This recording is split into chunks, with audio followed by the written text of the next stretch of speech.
A man accused of murdering his wife, then dumping her body in a well. Answers to the charges. We'll have details from today's hearing in Wayne County ahead. An Eastern Kentucky woman had a brush with fame this weekend when a celebrity stopped at her Shell station to get gas during a road trip. More on her star sighting ahead. And some of UK's best athletes being honored at the 14th Annual Catesby Awards tonight. We'll have a preview ahead. This is WKYT News at 4:30. Good afternoon on this Monday. Sam Dick and Jennifer Palumbo reporting. We're learning some new information about the murder of a southern Kentucky woman. Joseph Jones is charged with killing his wife Rachel Jones last week. WKYT's Phil Pendleton was in court as Jones answered to the charges. It's our top story at 4:30. We learned today that the murder of Rachel Jones may have actually happened on Wednesday night, but it was not reported until Friday morning. Today, Joseph A. Jones, the suspect, was brought into court for his arraignment. He did not have much to say. He was appointed public defender. The judge ordered him to stay in jail on a $500,000 cash-only bond. He's charged with murder, domestic violence, tampering with physical evidence. Court records say that Jones called the 911 center early Friday morning and told them that he had killed his wife. He then took off to Mississippi and came back to Kentucky on Saturday, where he was arrested at a home on Tobear Road, close to where the body of 28-year-old Rachel Jones was found. Police and the coroner's office have not said much about the cause of death. The preliminary autopsy is complete, but I have learned a lot more about the crime itself from the court records. We'll tell you more about that coming up at 5:30.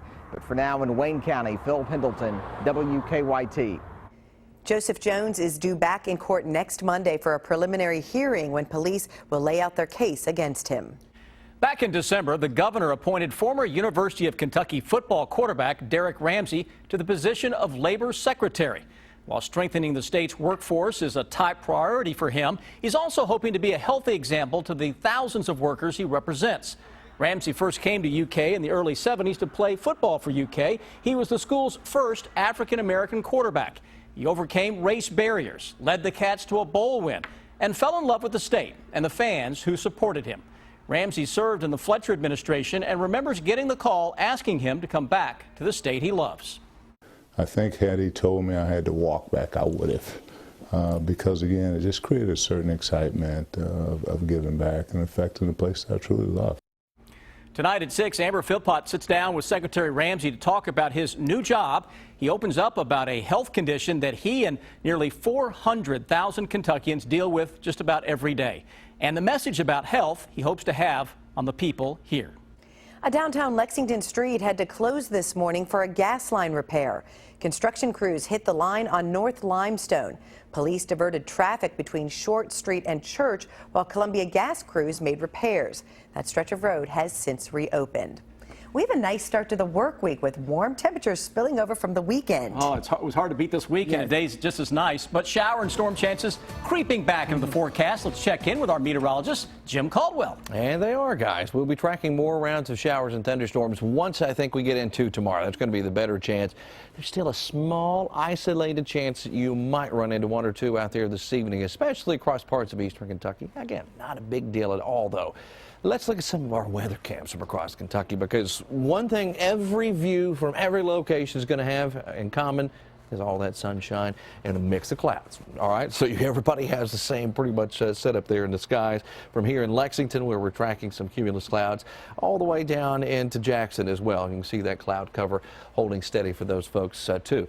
Temperatures, upper 70s, low 80s. That's an area-wide thing as well. A little bit warmer in western portions of Kentucky, where we're tracking some mid-80s there around the Bowling Green area. Now, as we look at our hour-by-hour planner, still keeping that mention around for maybe a stray shower or thunder shower. Most of us are dry this evening, so just get out there and enjoy it. Tomorrow, though, very different story, as I think we'll have more widespread chances of showers and storms easing into the area. We will track them with our hour-by-hour model coming up in just a few minutes.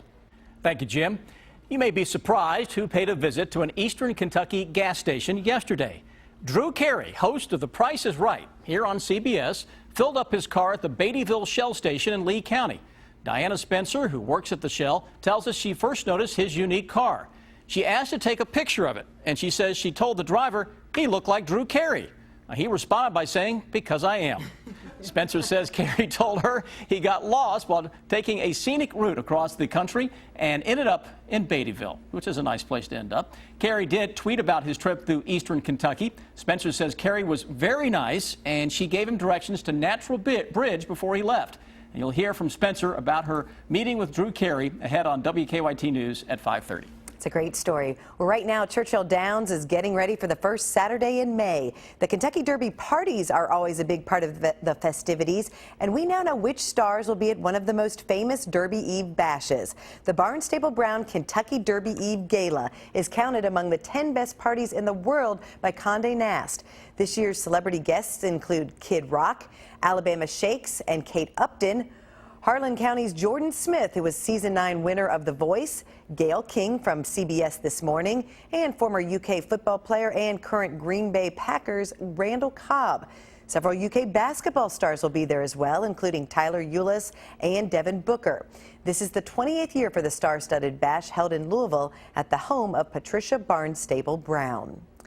Well, tonight's a night to celebrate student athletes at the University of Kentucky. It is. The 14th annual Catesby Awards are tonight, and two familiar faces will serve as hosts for tonight's show. Our Amber Philpott and Chris Bailey are live now at Memorial Coliseum, and my goodness, you guys look glamorous tonight. Yes. Wow. We do. We feel very glamorous cleanup tonight, day. Sam. Yeah, it was. Well, good afternoon to you. We are inside Memorial Coliseum. We're all gussied up, but the Coliseum is certainly gussied up for a great night that is coming to be able to celebrate all of these student athletes and the hard work they put in all year long. Yeah, it's been a heck of a year for the student athletes here at the University of Kentucky. And you know what? Looking around here, they spare absolutely no expense to celebrate the student athletes. And that's what we're going to be doing here tonight. And we're expecting, obviously, a capacity crowd. It's going to be a fun evening. I know you're looking forward to it. I'm looking forward to it as well. And it gives me a chance to show off my blue tux. Absolutely. And the public is welcome to come on down. Doors will open at 6 o'clock. There is a fee to get in, but it is minimal to come in and enjoy all of this. And we've been here all afternoon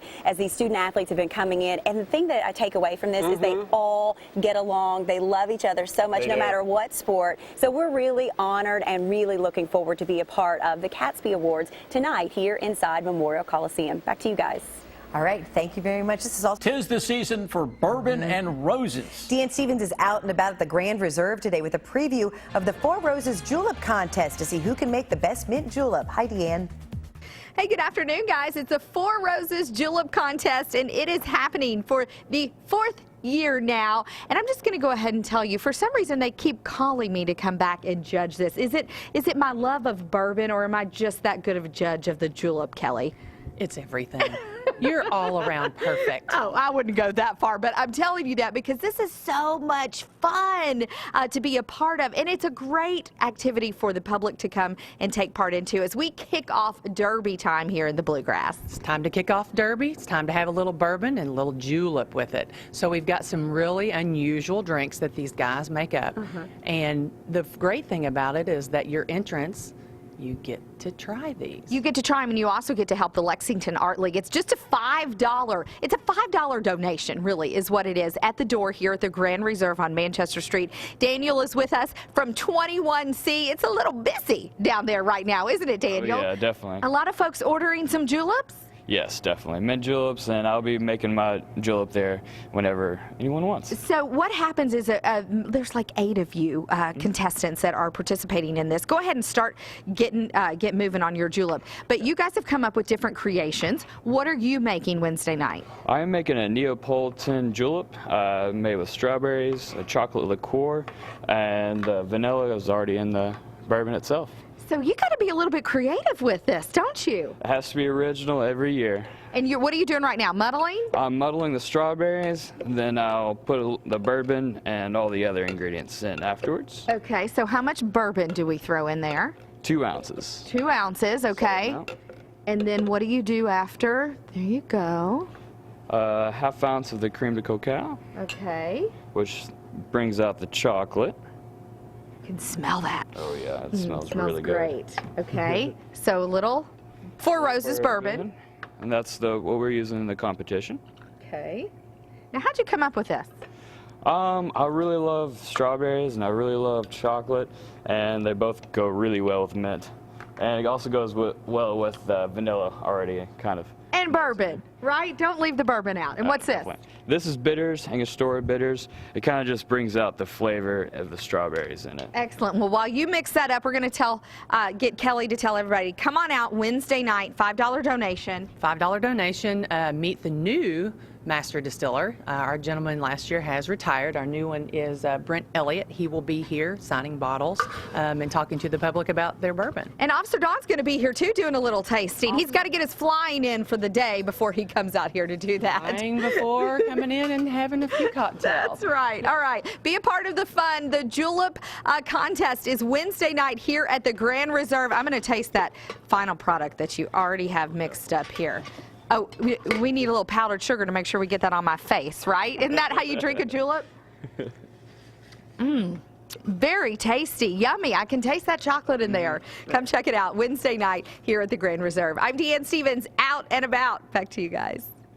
Having a lot of fun there on a That's Monday, right. aren't Cheers. they? Well, over the weekend, Beyonce released her long-anticipated 6th album, Lemonade. It debuted exclusively on Tidal's Saturday night, following the singer's HBO special of the same name. The world premiere event featured video treatments for the songs on the album. Vladimir Duthiers takes a look. I'd rather be crazy. Hold up, they don't love you like I love you. If you missed Beyonce's visual album debut on HBO over the weekend, the only other way to see and hear it was Tidal, giving the year-old streaming service a welcome splash of potentially lucrative publicity. Beyonce is a very savvy businesswoman, and it's just really a great strategy because there's this combustive energy upon release. May the last one burn into flames. Freedom, freedom, I can't move. Freedom. Because she's part owner in the company, Beyonce also has the freedom to catch Tidal's initial wave of profits. But she knows that more popular music services like iTunes can help sell even more Lemonade. And in the car, like, make that wood, like, make That's that why wood. it was no surprise that Lemonade premiered on iTunes overnight. It's incredible that the first place you were able to purchase Beyonce's Lemonade was on Tidal, but it's also in her best interest to have the record available in other places as well. She wants to reach the largest audience. Okay, ladies, now let's get information.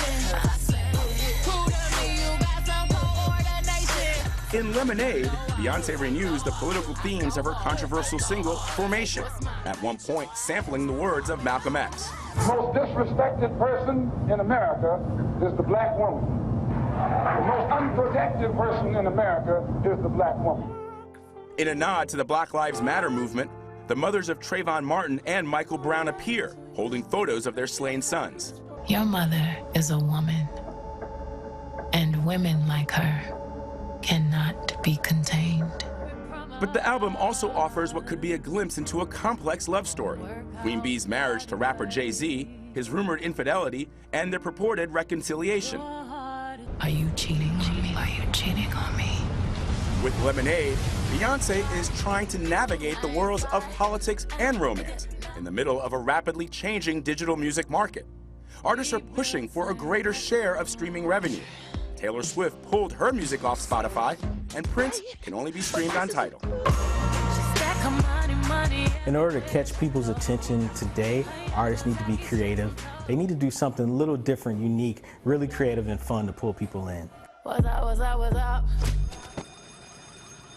It was a fantastic weekend to be outside. Oh, I know. And now this nice weather is hanging around to start the week. We are blessed. Jim Caldwell, what a forecast. And it looks fantastic out there through the rest of the evening, but the problem is we're going to change things up quite a bit. We'll start tracking rounds of rain.